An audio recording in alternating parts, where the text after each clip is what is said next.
ನಮಸ್ಕಾರ ಸ್ನೇಹಿತರೆ, ಮತ್ತೊಂದು ಹೊಸ ವಿಡಿಯೋಗೆ ಸ್ವಾಗತ. ನಾನು ನಿಮ್ಮ ಸುನಿಲ್ KA09. ತುಂಬ ಜನ ಕೇಳ್ತಾ ಇದ್ದಾರೆ, ಬಾಳು ಬೆಳಗುಂಡಿಯವರು ಸರಿಗಮಪ ಮಾಡಿದ್ಮೇಲೆ ಏನಾರು ಎಲ್ಲಿಗೋತು ಅಂತ. ಅವ್ರದ್ದು ಯೂಟ್ಯೂಬ್ ಚಾನಲ್ ನೋಡೋರ್ಗೆ ಮಾತ್ರ ಗೊತ್ತು. ಅವ್ರು ಯೂಟ್ಯೂಬು ಮತ್ತು ಫೇಸ್ಬುಕ್ಕು ಇನ್ಸ್ಟಾಗ್ರಾಮಲ್ಲಿ ಆ್ಯಕ್ಟಿವ್ ಇದ್ದಾರೆ ಅಂತ. ಮತ್ತು ಮಿಕ್ಕಿದವ್ರಿಗೆ ಅಷ್ಟು ಸರಿಯಾಗಿ ತುಂಬ ಜನಕ್ಕೆ ಗೊತ್ತಿಲ್ಲ. ಬಾಳು ಅವ್ರದ್ದು 2 ವಿಡಿಯೋ ರಿಲೀಸ್ ಆಗಿದೆ ಮತ್ತು ಅದೆರಡು ಸೂಪರ್ ಹಿಟ್ ಆಗಿದೆ ಅಂತ. ಅವ್ರಿಗೆ ಯೂಟ್ಯೂಬ್ ಮತ್ತು ಇನ್ಸ್ಟಾಗ್ರಾಮಲ್ಲಿ ಅವ್ರ ಫಾಲೋವರ್ಸ್ ಇಲ್ಲ. ಆದ್ದರಿಂದ ತುಂಬ ಜನ ನಂಗೆ ಕೇಳ್ತಿದ್ರು, ಎಲ್ಲೋಗಿದ್ದಾರೆ, ಏನು ಮಾಡ್ತಿದ್ದಾರೆ, ಏನು ಅವ್ರ ಕತೆ ಅಂತ. ನಾನು ಅದಕ್ಕೆ ಅವ್ರಿಗೆ ಒಂದು ವಿಡಿಯೋ ಮಾಡಿ ಕೂಡ ರಿಪ್ಲೈ ಮಾಡಿದ್ದೆ. ಸದ್ಯಕ್ಕೆ ಈಗ ಬಾಳು ಅವರು 2 ವಿಡಿಯೋ ಹಿಟ್ಟಾದ ನಂತರ ಆ 2 ಸಾಂಗ್ನ ತುಂಬ ಚೆನ್ನಾಗಿ ನೀಟಾಗಿ ಮಾಡಿದ್ದಾರೆ. ತುಂಬ ಹಿಟ್ಟಾಗಿದೆ. ನೀವು ಅದನ್ನು ನೋಡಿರ್ಬೋದು. ನೋಡಿಲ್ಲದ್ರೆ ಈಗಲೇ ಹೋಗಿ ಬಾಳು ಬೆಳಗುಂಡಿಯವ್ರ ಚಾನಲಲ್ಲಿ ನೋಡ್ಬೋದು. ತುಂಬ ಅಚ್ಚುಕಟ್ಟಾಗಿ ಮಾಡಿದ್ದಾರೆ. ತುಂಬ ಚೆನ್ನಾಗಿ ಬಂದಿದೆ ಹಾಡುಗಳು ಮತ್ತು ಡ್ಯಾನ್ಸ್ ಆಗಲಿ ಏನೇ ಆಗಲಿ. ಮತ್ತು ಒಂದು ಹೊಸ ಅವರು ಪ್ರಾಜೆಕ್ಟಲ್ಲಿ ಕೆಲಸ ಮಾಡ್ತಿದ್ದಾರೆ. ಅಂದರೆ ಹೊಸದೊಂದು ಸಾಂಗ್ ಬರಿತಾ ಇದ್ದಾರೆ. ಕೆಲವೇ ದಿನಗಳಲ್ಲಿ ಅವ್ರ ಹಾಡು ಬರುತ್ತೆ, ಆಮೇಲೆ ಅದಕ್ಕೆ ವಿಡಿಯೋ ಕೂಡ ಬರುತ್ತೆ. ವಿಡಿಯೋ ಸಾಂಗ್ ಮಾಡ್ತಿದ್ದಾರೆ.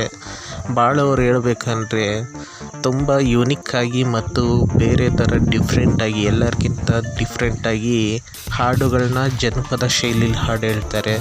ಅದಕ್ಕೆ ಅವ್ರ ಹಾಡುಗಳು ತುಂಬ ಹಿಟ್ಟಾಗ್ತಿದ್ದಾವೆ. ನೀವು ನೋಡಿರ್ಬೋದು, ತುಂಬ ಹಿಟ್ಟಾಗಿದ್ದಾವೆ ಹಾಡುಗಳು.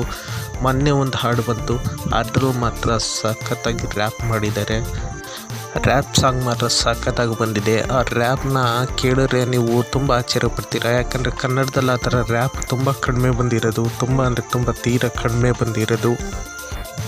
ಮತ್ತು ನಿಮಗೆ ಬಾಳವರ ರ್ಯಾಪ್ ತುಂಬ ಇಷ್ಟ ಆಯ್ತಾ ಅಂತ ಕಾಮೆಂಟ್ನಲ್ಲಿ ಹೇಳಿ. ನನಗಂತೂ ತುಂಬ ಇಷ್ಟ ಆಯಿತು. ಯಾಕಂದರೆ ಕನ್ನಡದಲ್ಲಿ ರ್ಯಾಪ್ ಆ ಥರ ಹಾಡಿರೋದು ತುಂಬ ಕಮ್ಮಿ ಜನ. ಚಂದನ್ ಶೆಟ್ಟಿಯವರು ಕೂಡ ಹಾಡು ಹೇಳ್ತಾರೆ, ಆದರೆ ಈ ರೇಂಜ್ಗಂತೂ ರ್ಯಾಪ್ ಅಂತವ್ರು ಮಾಡಿಲ್ಲ. ಆ ರೇಂಜ್ಗೆ ಹೊಸ ಥರ ಒಂದು ರ್ಯಾಪ್ ಮಾಡಿದ್ದಾರೆ. ಕನ್ನಡ ಇಂಡಸ್ಟ್ರಿಯಲ್ಲೇ ಈ ಥರ ಹೊಸದೊಂದು ರ್ಯಾಪ್ ಇದೇ ಮೊದಲು ಅಂತ ಅನಿಸುತ್ತೆ. ನಿಮಗೇನು ಅನಿಸುತ್ತೆ ಕಾಮೆಂಟ್ ಮಾಡಿ ಹೇಳಿ. ಸದ್ಯಕ್ಕೆ ಅವರ ಯೂಟ್ಯೂಬಲ್ಲಿ ಮಾಡಿರೋ ಮಾವ ಮಾವ ಸೋದರ ಮಾವ ಈ ಹಾಡೇ ತುಂಬ ಅಂದರೆ ತುಂಬ ಹಿಟ್ ಆಗ್ತಿದ್ದಾವೆ. ತುಂಬ ಜನ ರೀಲ್ಸ್ ಮಾಡ್ತಿದ್ದಾರೆ. ಅವ್ರ ಇನ್ಸ್ಟಾಗ್ರಾಮ್ ಸ್ಟೇಟಸಲ್ಲಿ ಕೂಡ ಯಾರ್ಯಾರು ರೀಲ್ಸ್ ಮಾಡಿದ್ದಾರೆ, ಯಾರ್ಯಾರ್ದು ವೈರಲ್ ಆಗಿದೆ ಅದನ್ನೆಲ್ಲ ತೆಗೆದವರು ಕೂಡ ಹಾಕ್ತಿದ್ದಾರೆ. ನೀವು ಒಂದು ಸಲ ಟ್ರೈ ಮಾಡಿ ನೋಡಿ. ಇನ್ಸ್ಟಾಗ್ರಾಮಲ್ಲಿ ರೀಲ್ಸ್ ಮಾಡಿ ಏನಾದ್ರು ವೈರಲ್ ಆದರೆ ಬಾಳು ಅವರು ಅವ್ರ ಸ್ಟೇಟಸಲ್ಲಿ ನಿಮ್ಮ ವಿಡಿಯೋ ಕೂಡ ಹಾಕ್ತಾರೆ. ಮಾವ ಮಾವ ಸೋದರ ಮಾವ ಇದು ಹಾಡಿರೋದು ಅವರು ಖುದ್ದು ಅವರ ಪತ್ನಿಯಾದ. ವಿಡಿಯೋ ಇಷ್ಟ ಆದರೆ ಲೈಕು, ಶೇರು ಮತ್ತು ಸಬ್ಸ್ಕ್ರೈಬ್, ಕಾಮೆಂಟ್ ಖಂಡಿತ ಮಾಡಿ. ನಾನು ನಿಮ್ಮ ಕಾಮೆಂಟ್ನೆಲ್ಲ ಓದ್ತೀನಿ. ಯಾವ ಊರಿಂದ ಕಾಮೆಂಟ್ ಮಾಡ್ತೀರಾ ಅದು ಹೇಳಿ. ನಾನು ತಿಳ್ಕೊಂಡಾಗತ್ತೆ ನಮ್ಮ ಸಬ್ಸ್ಕ್ರೈಬರ್ ಯಾವ್ಯಾವ ಊರಲ್ಲಿದ್ದಾರೆ ಅಂತೇಳಿ. ಮತ್ತು ಒಂದು ಹೇಳಿಕೆ ಪ್ರಕಾರ ಬಾಳು ಅವರು ಬಿಗ್ ಬಾಸ್ಗೆ ಬರ್ತಿದ್ದಾರೆ ಅಂತ ಒಂದು ರೂಮರ್ ಇದೆ. ಅದು ನಿಜಾನೋ ಸುಳ್ಳೋ ಗೊತ್ತಿಲ್ಲ. ಮುಂದಿನ ದಿನಗಳಲ್ಲಿ ಅದನ್ನು ಹೇಳ್ತೀನಿ. ಸದ್ಯಕ್ಕೆ ನಾನು ಅಂದ್ಕೊಂಡಿರೋ ಮಟ್ಟಿಗೆ ಬಾಳು ಅವರು ಬಿಗ್ ಬಾಸ್ಗೆ ಬಂದರೆ ನೀವು ಬಿಗ್ ಬಾಸ್ ತಪ್ಪದೇ ನೋಡ್ತೀರಾ ಅನ್ನೋದನ್ನು ದಯವಿಟ್ಟು ಕಾಮೆಂಟಲ್ಲಿ ತಿಳಿಸಿ. ಮತ್ತು ಅವ್ರು ಹೇಗೆ ಆಡ್ಬೋದು ಅಂತಲೂ ಒಂದು ಕಾಮೆಂಟ್ ಮಾಡಿ ಹೇಳಿ. ಮತ್ತು ನೆಕ್ಸ್ಟ್ ಸಾಂಗ್ ಬಂದ ಅಂದರೆ ಇದು ಸಖತ್ತಾಗಿ ಮತ್ತು ಸೂಪರಾಗಿರುತ್ತೆ ಅಂತ ನಾನು ಅನ್ಕೊಳ್ತಿದ್ದೀನಿ. ನೀವೇನು ಅನ್ಕೊಳ್ತಿದ್ದೀರಾ? ಹೊಸ ಸಾಂಗ್ ಬಗ್ಗೆ ನಿಮ್ಗೇನು ಅನಿಸುತ್ತೆ? ಯಾವ ಥರ ಸಾಂಗ್ ಬರ್ಬೋದು ಅಂತ? ಈಗ ಬಂದಿರೋ ಸಾಂಗ್ ಥರನೋ ಅಥವಾ ಮುಂದೆ ಡಿಫ್ರೆಂಟಾಗಿ ಬಂದಿರುತ್ತೋ ಅಂತಲೂ ನನಗೂ ಅನಿಸುತ್ತೆ. ಮುಂದೆ ಇದಕ್ಕಿಂತ ವಿಭಿನ್ನವಾದ ಸಾಂಗ್ ಬರುತ್ತೆ ಅಂತ.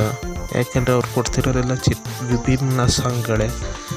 ಎಲ್ಲಿ ಪಾಸಿಟಿವ್ ಇರುತ್ತೋ ಅಲ್ಲೆಲ್ಲ ನೆಗೆಟಿವ್ ಕೂಡ ಇರುತ್ತೆ. ಹಾಗೆ ಬಾಳೋರ ವಿಷಯದಲ್ಲೂ ಕೂಡ ತುಂಬ ನಾನು ನೋಡಿದ್ದೀನಿ. ಅವ್ರ ಕಾಮೆಂಟ್ಗಳಲ್ಲಿ ನೆಗೆಟಿವ್ ಆಗಿ ಕಾಮೆಂಟ್ಗಳು ಹಾಕ್ತಾರೆ, ಕೆಲವರು ಪಾಸಿಟಿವ್ ಹಾಕ್ತಾರೆ. ಆದರೆ ಅದನ್ನೆಲ್ಲ ತಲೆ ಕೆಡಿಸ್ಕೊಂಡಿದೆ, ಎಲ್ಲ ಪಾಸಿಟಿವ್ ಥರನೇ ಮಾಡ್ಕೊಂಡು ಹೋಗ್ತಿದ್ದಾರೆ. ಇನ್ನೂ ಮುಂದಕ್ಕೆ ಹೋಗಲಿ ಅಂತ ಕೇಳ್ಕೊಳ್ತಾ ಇದ್ದೀನಿ ದೇವರಲ್ಲಿ. ಇನ್ನೊಂದು ಸ್ವಲ್ಪ ದಿನದಲ್ಲಿ ಬಾಳೋರು ಕೂಡ ಒಳ್ಳೆ ಗಾಯಕ ಅಂತ ನಿರೂಪಿಸಿದ್ದಾರೆ. ಫಿಲಮ್ಗಳಲ್ಲೂ ಬರ್ಬೋದು. ಯಾಕೆಂದರೆ ಅವರು ನೋಡೋಕ್ಕೂ ಚೆನ್ನಾಗಿದ್ದಾರೆ ಮತ್ತು ಆ್ಯಕ್ಟಿಂಗ್ ಕೂಡ ಸ್ವಲ್ಪ ಮಾಡ್ತಿದ್ದಾರೆ, ಪರವಾಗಿಲ್ಲ. ಈಗ ರಿಯಾಲಿಟಿ ಶೋಗಳೆಲ್ಲ ಅವ್ರು ಭಾಗವಹಿಸ್ತಿದ್ದಾರೆ. ಮುಂದಿನ ದಿನಗಳಲ್ಲೂ ಇನ್ನೂ ಹೆಚ್ಚಾಗಿ ರಿಯಾಲಿಟಿ ಶೋಗಳಲ್ಲಿ ಕಾಣಿಸ್ಕೊಳ್ತಾರೆ ಅನಿಸುತ್ತೆ. ಈ ವಿಡಿಯೋ ನಿಮಗೆ ಹೇಗೆ ಅನ್ನಿಸ್ತು ದಯವಿಟ್ಟು ಕಾಮೆಂಟ್ ಮಾಡಿ ತಿಳಿಸಿ. ವಿಡಿಯೋಗೆ ಲೈಕ್ ಆ್ಯಂಡ್ ಡಿಸ್ಲೈಕ್ ಏನಾದ್ರು ಮಾಡಿ, ಒಟ್ಟಿನಲ್ಲಿ ಲೈಕ್ ಡಿಸ್ಲೈಕ್ ಏನಾದ್ರು ಮಾಡಿ, ಒಟ್ಟಿನಲ್ಲಿ ಒಂದು ಕಾಮೆಂಟ್ ಹಾಕಿ ವಿಡಿಯೋ ಚೆನ್ನಾಗಿದೆಯೋ ಇಲ್ವೋ ಅಂತ.